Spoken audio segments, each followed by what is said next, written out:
بسم الله الرحمن الرحيم. جيزاني وإن كانت صغيرة هي الفردوس ترسم بالخيال، وإن قيل لها حجم صغير أفاق وزنها ثقل الجبال، وإن كان لها عهد مجيد ففوق الرأس توضع كالعقال. هي تبقى لنا أما حنونا كما اختارت لنا كسب الحلال،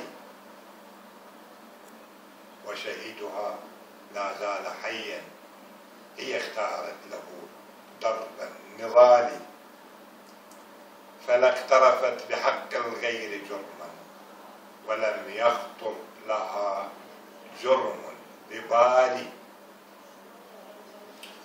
وإن جار الزمان علي تبكي وتدعو الله كي يرأف بحالي، لذا أكمل لها بالقلب حبا كما أفدي لها نفسي ومالي. لها باع بإنتاج السفرجل إلى بغداد سوق بالسلال،